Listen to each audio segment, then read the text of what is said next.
partir de ahora todo va a ir para arriba, hasta llegar al cielo, sí, hasta llegar al cielo. A partir de ahora todo va a ir para arriba, hasta llegar al cielo, sí, hasta llegar al cielo. Es sabio el optimismo, pero pésima la experiencia. Estando bien abajo, ya no es cuestión de ciencia. Dichoso si es que existe el dueño de esta estima, es que todo va a ir para arriba hasta llegar al cielo. Ah, encontré la luz en la ciudad de los peajes. Ah, encontré la luz. ¿Qué tal? ¿Cómo están nuevamente aquí en Dame el Poder? Volvemos a la actualidad en política y economía como desde hace 15 años. Brevemente, antes de recibir a nuestros prestigiosos invitados, Eduardo Amadeo, diputado por Cambiemos, y Agustín Monteverde, economista, quiero hacer un breve comentario acerca de estos días tan especiales que vivimos, entre otras cosas, porque se cumplen los 35 años de cuando elegimos nuevamente y volvimos a la democracia. Ahí están los diarios de la época que los chicos los van a estar mostrando de los distintos hechos que fueron ocurriendo. Y la realidad es que, más allá de los aciertos y de los errores, acierto por supuesto, qué valentía la de enfrentar a las juntas militares, el juicio a las juntas, había que hacerlo en aquella época. Yo justamente me puse a estudiar ciencias políticas en un gobierno militar. Había que vivir aquella época donde lo veían con tono burlón, escépticos, nadie entendía cómo, cuando todo el poder lo tenían los generales, la clase alta eran los coroneles, los militares, un poder absoluto sobre todos nosotros y también sobre la vida de nosotros.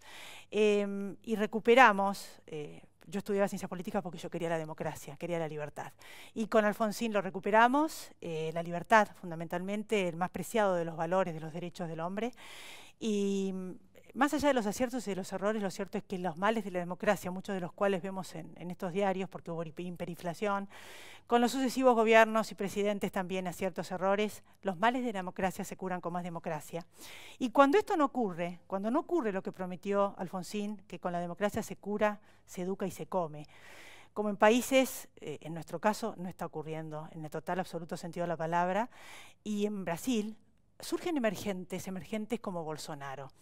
Emergentes que se van de un extremo al otro, como decimos en la teoría política, de un péndulo, del populismo de izquierda al populismo de derecha, donde en medio de la inseguridad, que de alguna manera es el caos, la gente reclama y busca el orden, y más que orden dentro de un marco de institucionalidad racional, es una mano dura lo que se ofrece, y más que corrupción, es quién sabe con qué se van a encontrar, quien promete honestidad y decencia, en un contexto que es el del entorno de Bolsonaro, donde, por ejemplo, uno de sus hijos dice que siempre está armado. Muchos de quienes los acompañan son generales, muchos van a acceder al poder. Otros avalan la tortura, homofóbicos, más allá de los comentarios que todos escuchamos de Bolsonaro. Dicen algunos de ellos, fusilar a un ladrón con fusil en la mano, hay que fusilarlo. Por supuesto están a favor de bajar la ley de imputabilidad. Lo cierto es que son militares. La política por otros medios es lo que estudian los militares, la guerra. El chip que tienen muchos de sus amigos y otros que no son militares pero que piensan como les dije, es peligroso. Ese es el arma de doble filo también de este fascismo que va a asumir en Brasil, donde dejaron de lado todos los valores que todos tenemos y aún con todos estos comentarios que acabamos de escuchar, lo votaron. Lo cierto es que en este contexto es muy peligroso que los militares asuman el poder, nunca se sabe cómo va a terminar, los ejemplos de la historia son muchos, porque después por ahí se transforma en una autocracia, caso Venezuela, y muchos otros, Franco, muchos ejemplos. Pero lo cierto es que Oriana Fallaci, una gran periodista que hubo en la década del 70, que entrevistó a los grandes líderes del mundo, italiana, dijo que el argentino tiene un enano fascista, también en la clase media. Cuando uno se pregunta qué puede pasar acá si surgir un Bolsonaro o no, habrá que ver cuánto queda de ese enano fascista en la Argentina. Y eso nos va a decir un poco qué quedará y a dónde iremos nosotros. Después de la pausa, Eduardo Amadeo. No se vaya, ya volvemos.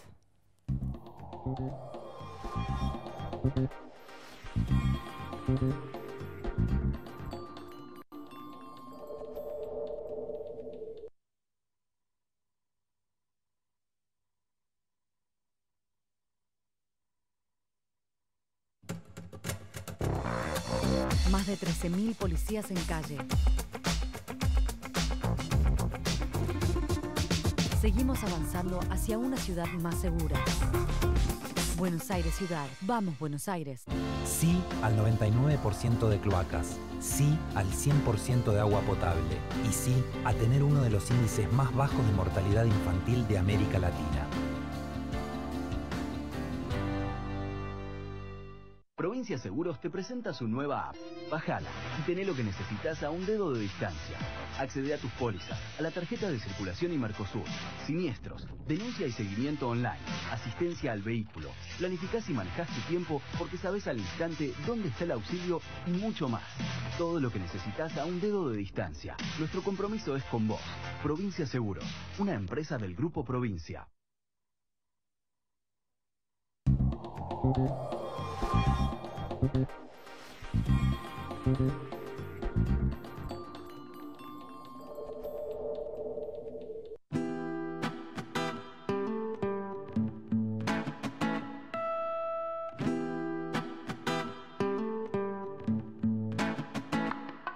A partir de ahora, todo va a ir Bueno, para Eduardo, arriba, gracias hasta por llegar venir, al que hace un cielo, montón sí, que no hasta llegar venía. al cielo. A partir Diputado de de Cambiemos, bueno, todo va a ir para justamente a arriba, partir un poco de lo que yo dije al principio, pero es una realidad inobjetable que hay un ajuste, que la gente no le está pasando bien. Y muchos analistas y economistas, vos sos economista también, hablan acerca de que el ajuste lo está pagando la clase media, que por cierto es una base de sustento electoral muy importante para Cambiemos. ¿Qué le dirías, donde muchos economistas reclaman, y de hecho uno de los que va a venir hoy, un ajuste de la clase dirigente y de la política, o ajustar por otro lado, porque de alguna manera es como que dicen que hay una cobertura importante de la pobreza, y de hecho la hay, y de los ricos? ¿Qué les dirías? Muchas cosas. A ver, sí, efectivamente, estamos pasando un momento difícil. Por razones múltiples, lo puedo explicar, pero sería largo, llegamos a esta crisis. Cuando asumimos, muchos economistas nos decían, hagan el ajuste ahora. Recibimos la economía con un déficit de casi el 8% del Producto Bruto, número enorme. Solo para que tengas una idea, 600.000 millones de pesos eran necesarios cubrir para poder pagar jubilaciones, sueldos, etc. Si hubiéramos hecho el ajuste en ese momento, hubiéramos ido a la guerra civil. Nosotros ganamos por el 2% de diferencia y teníamos solo 80 diputados de 257. O sea que cero capacidad de maniobra. Optamos por una alternativa que fue el gradualismo, paso a paso, confiando en que íbamos a poder llegar a que la economía avanzara y pudiéramos producir los ajustes en el tiempo. Tuvimos estos episodios internacionales que nos llevaron a esta situación y efectivamente estamos en una situación muy compleja, donde no solamente lo paga la clase media, la inflación está golpeando muy duramente a los pobres, muy duramente, y nos angustia enormemente. Por eso en el presupuesto que estamos aprobando tenemos un nivel récord de gasto social para que la gente coma. Lamentablemente esa es la situación. El 62% de nuestro presupuesto son jubilaciones. De cada 100 pesos que cobramos, 62 son jubilaciones. Por lo tanto, el margen de ajuste es muy limitado. Vamos a bajar las jubilaciones. Frente a los posibles ajustes adicionales del gasto del Estado, es nada ante el volumen del gasto social. Un economista que vino el otro día, y varios me han dicho que, y aparte leí, que el ajuste, justamente vos estás en la Comisión de Presupuesto, nadie mejor para explicarnos del tema, se basa fundamentalmente en aumentar los ingresos, o sea, los impuestos, por eso esto que acabamos de hablar antes, no tanto bajar los gastos, y que esto sería un presupuesto transitorio, como que es de no esperar que esto continúe, cerrar en un déficit cero con ese tipo de técnica, diríamos, Depende que debería pasar por gastos. otro lado, bajar más los gastos. Los gastos como el café y los asesores son el 0,0001% del presupuesto. El 72% del presupuesto son jubilaciones, los planes sociales nada, educación y salud. Por lo tanto, bajar los gastos, a ver, cerramos el Congreso, echamos a la mitad de los funcionarios del Estado, el Estado no funciona más, y con eso bajamos 0,5% el gasto. Nada. Insisto, 70% del gasto público, de los 100 pesos que juntamos nosotros, son jubilaciones, educación, salud y planes sociales. Yo oigo sugerencias respecto de cómo bajar más el gasto. Lo que está claro es que necesitamos tener un presupuesto sin déficit, porque nadie nos presta nada. O sea, si nosotros decimos, bueno, está bien, vamos a tener un presupuesto con un déficit del 2 o el 3% del producto, tenemos que salir a buscar deuda. Pero como nadie nos presta, tenemos que imprimir más dinero y no tenemos muchas posibilidades. Hemos elegido el camino menos grave porque cualquier otro camino hubiera sido un desastre. Después, en el presupuesto del año siguiente, ¿está previsto en algún momento o en 2 años después bajar de nuevo y volver a recto? Esto lo digo para que quien está escuchando de los mercados o de que inversor argentino, porque somos todos los mercados, vea cuál es el futuro. De volver a algún día con intenciones, volver a bajar los impuestos, ingresos brutos, retenciones, volver a un ciclo, diríamos, virtuoso de la economía, que es el sector que mantiene a los 20 millones. Es el ciclo en que nosotros veníamos. Bajamos sin ninguna duda 2 puntos del producto la presión tributaria. Negociamos duramente con las provincias para que bajaran ingresos brutos y veníamos bajando, y el primer trimestre de este año crecimos 3,5%, bajó la inflación al 20%, aumentó el consumo, aumentó las exportaciones. Lamentablemente tuvimos el episodio que tuvimos y, como pasa siempre en la historia argentina, cuando explota la chispa del dólar pasa lo que ha sucedido. Pero nuestra decisión es sin duda seguir con ese camino, porque tenés razón, Elizabeth, no podemos crecer con esta presión tributaria. Ahora, sería mucho peor tener un dólar a 100 pesos o tener una hiperinflación. Por eso tuvimos que pararnos en el freno, acudir al Fondo Monetario para evitar que espiralizara esta crisis. Dicho de otra manera, ¿cuáles serían, a tu criterio, las políticas que puede llegar a aplicar y cuál sería la evolución, diríamos, de la economía hacia una estabilización? Nosotros ahora hemos logrado que el dólar se tranquilice, inclusive en estos días ha estado bajando sensiblemente.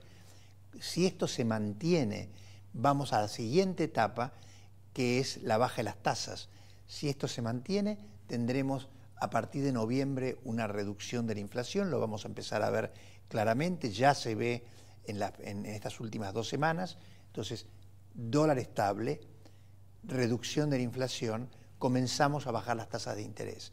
Al comenzar a bajar las tasas de interés, tener un buen fin de año con la cosecha, la economía se empieza a mover por el mayor nivel del dólar, que permite que un conjunto de empresas que que compiten con la importación o exporten, comiencen a trabajar más, mejora el turismo, y uno debería esperar que a final del verano la economía ya haya salido de este pozo y se esté moviendo. Si esto funciona como todos esperamos que funcione, ya vemos un panorama mucho más despejado para el año próximo. ¿Cómo ves la política en este contexto? Porque la realidad es que todos vemos las noticias, ¿no?, desde adentro, pero que, por ejemplo, tratan de sacar el presupuesto para dentro de 2 semanas. Y siempre está empiojando, ¿viste? Que quieren el Fondo Sojero, ahora dijeron que no, y entonces les pedimos más del otro lado. Todo un tire y afloje con el dinero, que en definitiva es nuestro dinero, los impuestos. ¿Y qué posibilidades hay de que efectivamente se pueda llegar a un acuerdo? Primero para el presupuesto y después quizás a un acuerdo de políticas de Estado. Porque esto puede llegar a ser pan para hoy, hambre para mañana, si no. El tema del presupuesto ya lo tenemos cerrado, conseguimos aprobarlo en diputados, ahora está en Senado, estamos discutiendo el tema de los bienes personales, hay alguna probabilidad de que vuelva a diputados, pero lo vamos a tener acordado.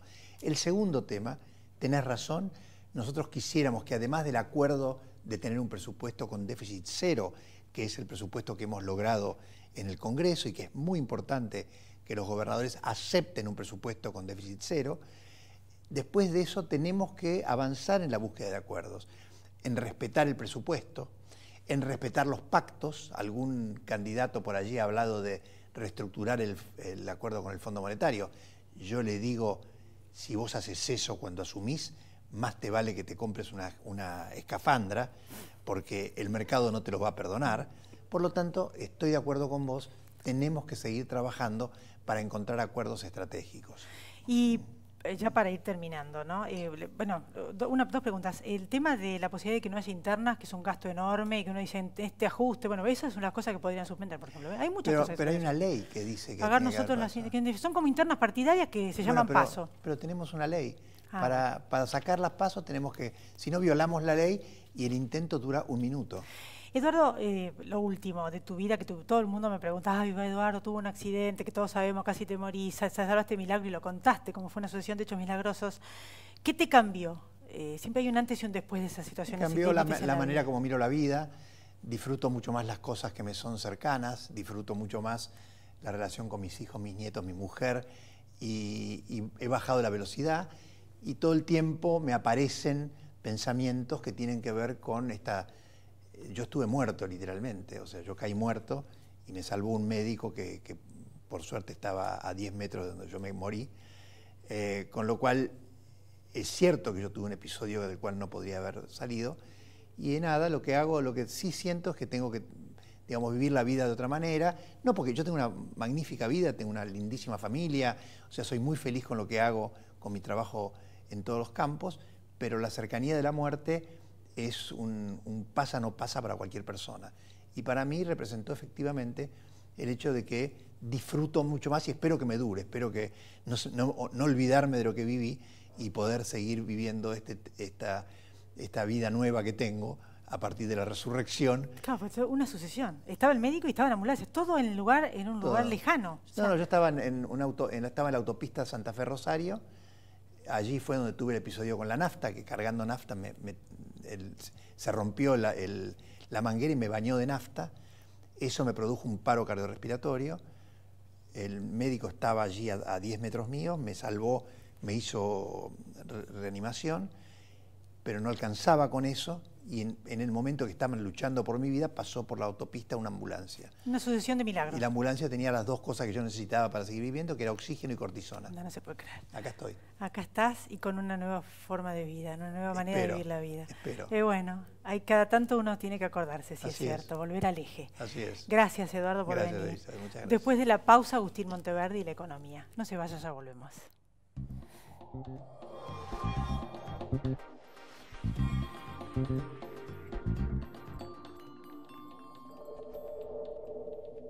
Grupo Petersen, desde 1920, construyendo el país.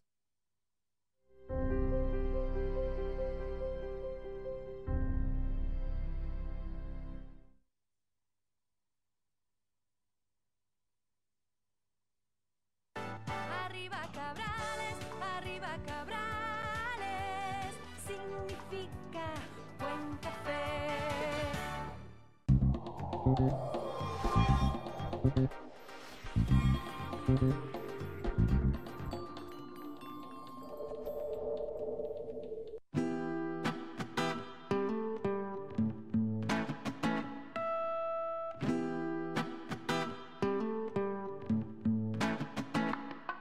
A partir de ahora, todo va a ir para arriba, hasta llegar al cielo, sí, hasta llegar al cielo. A partir de ahora, todo va a ir para arriba, hasta llegar al cielo, sí, hasta llegar al cielo. Es sabio el optimismo, pero pésima la experiencia. Estando bien abajo, ya no es cuestión de ciencia. Dichoso si es que existe, el dueño de esta estima, es que todo va a ir para arriba hasta llegar al cielo.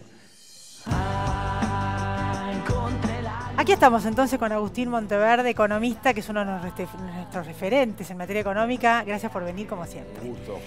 Escribiste una nota muy interesante. Lo que están haciendo en materia económica no es ni bueno ni nuevo. Por favor, ¿nos la podés contar sintéticamente? A ver, la gente conoce como que hay una nueva política económica desde la llegada, sobre todo, del nuevo presidente del Banco Central. Y lo que vengo diciendo en esta nota es, esto es lo mismo que se está aplicando desde el primer día, nada más que se extremar las medidas que aplicó el gobierno 3 años atrás. ¿A qué me refiero? El gobierno eligió en ese momento no reducir el gasto estatal, que es el gran problema de la economía argentina, no el déficit estatal. El problema grave de la economía argentina es el gasto estatal.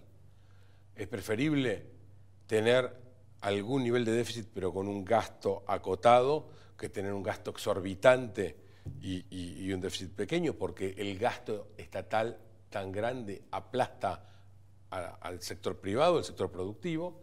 Bueno, el gobierno eligió, en vez de achicar el gasto, financiarlo. ¿Y cómo? Bueno, con impuestos, más allá de que en su momento redujo las retenciones o los derechos de exportación, ¿no?, sobre los productos primarios, pero básicamente la presión tributaria siguió siendo altísima y recurrió al endeudamiento. Y paralelamente, para contener la inflación, tasas de interés en ascenso. Bueno, eso mismo es lo que está aplicando hoy, nada más que de una manera extrema. Hemos llevado a un nivel de endeudamiento monstruoso, hemos recurrido al prestamista de última instancia porque se agotó nuestro acceso a los mercados voluntarios de deuda. Ese acceso se cortó precisamente porque seguimos gastando más y más. El gradualismo fue al revés, no fue gradualismo a la reducción del gasto, fue gradualismo al alza del gasto. Entonces,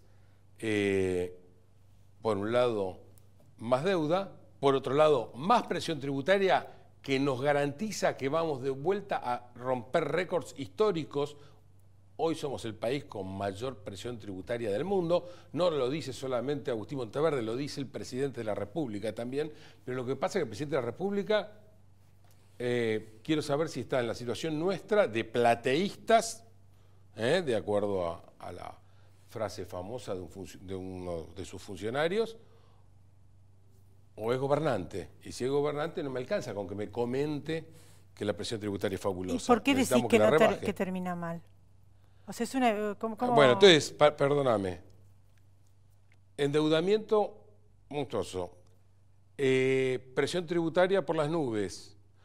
Erosión de los ingresos reales a causa de la inflación en alza. Y a esto agregale tasas de interés por las nubes, para tratar de contener por vía monetaria lo que no se animan a hacer por vía fiscal. Todo esto es una tenaza que destruye al sector productivo y bueno, lo que yo veo por delante en forma más o menos inmediata es una recesión, pero una recesión fabulosa, una recesión realmente de aquellas que uno cree que van a volver a ocurrir. Bueno, pero los políticos, que acabamos de entrevistar a uno, insisten con que el gasto era, la baja del gasto era, que no lo podían hacer, que no era intocable lo social, y que bajaron en la obra pública y que lo demás o sea, ya quedó a las claras que bueno, decidieron no hacerlo. Si no hacen nada, el gasto termina bajando solito con las crisis. En las crisis se produce una destrucción de ingresos reales por vía de la devaluación, por vía de la inflación, y entonces se consigue de manera traumática, dolorosa y salvaje aquello que se negaron a hacer porque eran las recomendaciones de los economistas salvajes, de los plateístas y demás, pero la verdad es que esto ha sido un jolgorio de gasto. No me digan que no hay un jolgorio de gasto. O sea, estamos... a ver, acá, si una persona tiene la desgracia de tener un cáncer, el Estado lo único que le puede garantizar es una mala muerte. Pero eso sí, está dispuesto a gastar en hormonización para chicos. Estamos bancando con impuestos 20 y tantos centros de hormonización. O sea, ¿en qué estamos gastando la plata? Discúlpenme, tenemos veterinarias ambulantes, pagas con los impuestos de la gente. Bueno, esta es la exuberancia del Estado. A ver, no estamos hablando solamente de gasto social. El déficit de las empresas públicas, las más ineficientes que va a haber en el mundo, venía duplicándose y ahora sube tan solo 66% el último mes, en forma interanual. Es un desquicio. La gente que tiene una moneda e invierte está preocupada porque justamente por eso le pregunté al diputado, el que entiende un poco, si acaso los siguientes presupuestos van a ser de volver a bajar impuestos, pero para eso tienen que bajar el gasto. ¿Vos cómo lo ves? Porque, o sea, ¿hay salida de esto? Porque yo no sé por qué tengo que pensar que van a bajar los impuestos, ni que hablar de bajar el gasto, cuando primero han sostenido como una creencia firme, como un himno, la necesidad de un gasto importante.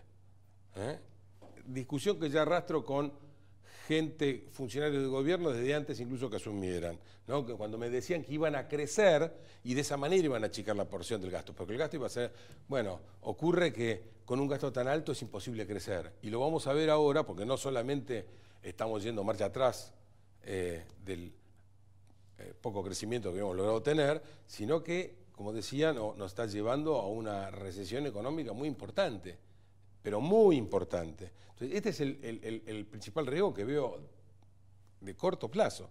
Y en el mediano plazo también debo decir que por este camino estamos de vuelta con la política de encajes remunerados. Como no tenemos acceso a los mercados voluntarios de deuda, vamos por los mercados cautivos de deuda. Léase bancos y compañías de seguro. Entonces se le aumenta los encajes y se los remunera.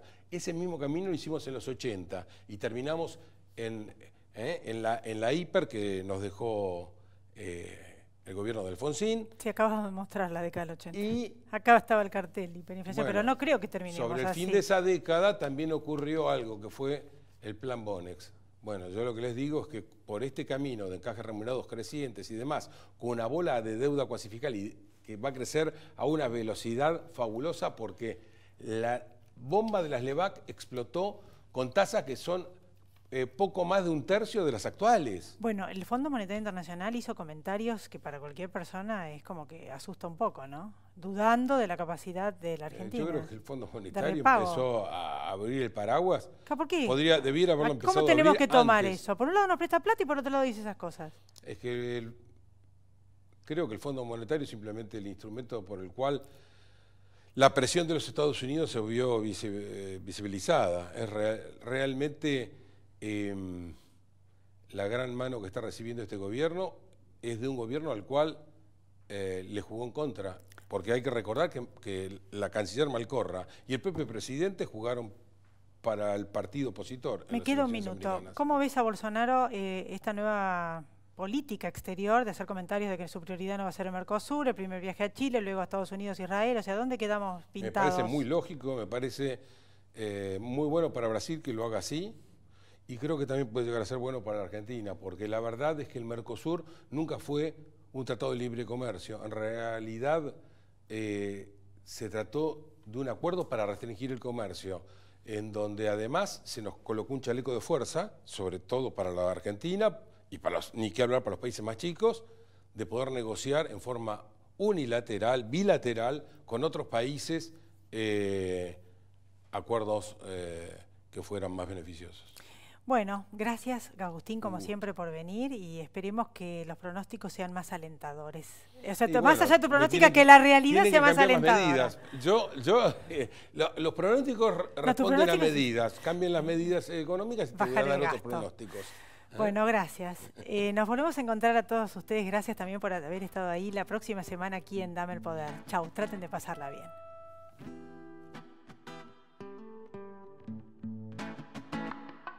A partir de ahora, todo va a ir para arriba.